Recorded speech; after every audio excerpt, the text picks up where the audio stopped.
Shah Rukh, I'll start off asking you the most obvious question since you're here to shoot an ad for a brand you've been associated with for a long time. What does brand SRK mean to you? What does it stand for? I don't know. I think it's when I heard the name first time or the term first time, I'm not very well versed with it. I don't understand what it means to be a brand. I also do believe that you don't consciously build brands or work towards it. Yeah, it's really nice to have presentations in a boardroom about how you want to do brand building, but brand building actually stands for the basic truths that your grandmother or your father told you. You got to work hard, you got to be simple, you got to keep it simple, you got to have fun, and you have to owe it to your employee that you work the best and make him or her or an organization feel that this was value for money. It's worth it because these employees of mine, all the people who have made me ambassadors or I've endorsed their brands, are very big products, producing corporates or companies, and somewhere down the line they take a big risk when they just take a face, someone like Tag Heuer or Dish TV or Hyundai. These are international brands much before our time. So when they put a face to it, they are putting their reputation online. Me as a filmmaker or a producer, I think 10 times before casting someone in a film. And here is this big company which decides this is the face of what we've done for the last 40 years.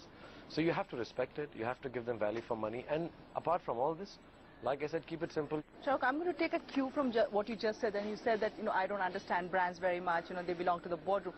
But the fact is that your company, Red Chillies itself, has done exceptionally well from a small company employing about 7-8 people. It's now a big enterprise. It's got interest in just about every field of entertainment possible. So do you, at some level, think of yourself as a businessman? Because you've shown very astute sense of business. I've got a lot of youngsters, boys and girls, who've been working with us for the last 8-10 years. Very talented, very weird, very mad, very interesting, hardworking. And I'm like, I see these young boys and girls, and then one fine day they're no longer young boys and girls. They're getting married, they need a house, they need to work, they need a car. And I'm like, guys, what do you want to do? And everybody wants to make a film. So there are times when you can't really make a film. When we started this company, we made about 8 films now. A lot of them didn't do well, and it's a big pressure for someone who doesn't borrow money, doesn't pre-sell the film, doesn't take it from a bank. As a matter of fact, it's very interlinked. I'll be very honest.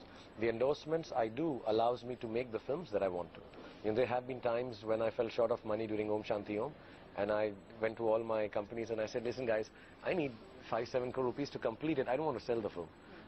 Can I do an ad, or can you sign me on? And they were like, of course, why not? And they've all been very helpful. So, these young boys and girls come, and everybody can't make a film. It's a difficult business. So I want them to do something. So there's a line in Urdu which says, I don't know the exact share, but it's like, wo karwa badhta gaya. So we started with 7 people who are still there. They are now the senior slaves, I call them, because we work round the clock. And the junior slaves have come in. And, suddenly we have like about more than 100 people working. And now, inshallah, we'll try and put an office. Then we'll work harder to make sure that we pay for the office. And most of these businesses are not hugely profitable, but we break even. But beyond breaking even, beyond making the profit, we have great fun doing it. So far, it's been fun, 8-9 years. And, the name of the company is strange. People tell me, why did you call it Red Chillies? And I'm like, if the business is not good, all of us will open a Mexican restaurant. So it'll apply there. Also say it's real. So that's the astute part of my business acumen. That, you keep a name which can be used for whatever. But, diversification. Yeah, we can diversify into any field. So one has been working slowly. I don't believe in moving fast. I just do it because we have enough people who are wanting to do it. But there's never been a business plan, to be honest, and I keep saying it, but nobody believes me. So you're having your cake and eating it too. You're in business, but you're also having fun. I'm going to use that as a cue for something else. Bill Gates once said that the best part of his job was that he was working with really, really smart people. What is the best part of your job? You're a star, but you're also a businessman and a fairly successful one at that. What's the best part of being SRK, the businessman?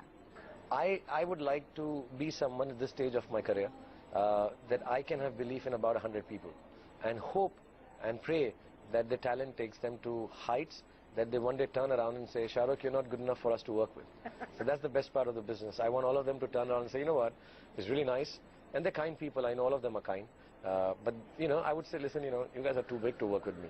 So I would like that. That would be really thrilling. That's why I don't have binding contracts with anyone. I want everyone to make a film. So I've got this yearning that everyone in the world should make a film. And more so for the critics who don't like films. I want them to make a film and see their films. But I want all of them to make films. I want all these youngsters to make a film and, you know, go right with it, inshallah. Because that is the best part of my business, that one day I'll have no business. They'll say, listen, we're not working with you. I'm like, okay, take the company and run it. I don't need to run this company. I'm quite happy. I'm a homebody. I like being at home. I don't like cracking deals. I don't like having power lunches. I don't like flying jet planes and, you know, going down and saying, okay, this business, we cracked this money. I don't sit on contracts. So you're not hands-on at all? Not at all. Not at all. I just like, I'm just the idea guy. So I'm like, this is what I do. You know, I don't think I'd be good at number crunching. I used to fail in mathematics in school. I was good in economics. In economics, I used to come first. But you wanted to go to the LSE, right? No, I was very good at economics, but maths killed me. Otherwise, I would have been a science student. But I passed well in maths somehow. But it's like my acting. I've passed somehow in acting. But I really want, I don't want to get involved with that. I get very involved with things I do. So I don't want to get into the numbers. I want to do what I did, you know, discuss scenes and hope the idea works. And I think therein lies the essence of entertainment business. It may be different for other businesses, and I respect that you got to do your costing and profit and product enhancement, etc., whatever. But in entertainment business, you got to keep it very basic, simple. Also, if you notice, 99% of most successful entertainment businesses are personality driven. It's still Walt Disney. It's Mr. Yash Chopra. It's Mr. Subhash Ghai. It's Karan Johar. And these are all big people. Steven Spielberg, James Cameron. These are personalities. So somehow, their films or their work, I start believing, when you call it a brand, I call it a personality. I believe in the personality of James Cameron to entertain me when I go to watch his film. I believe in his entertaining capabilities. I stand for entertainment. I think that's the brand. When I come for an interview or I come for a chat, if I come for wherever I am, my job is to entertain you. And, you know, that's what I do best, I think. And I'd like to stick to it. I hope that the company really finally has big CEOs and CFOs and whatever they're called, chairmans, and I call them CEOs, UFOs, and finally FOs. But they can, they can do whatever they wish to do.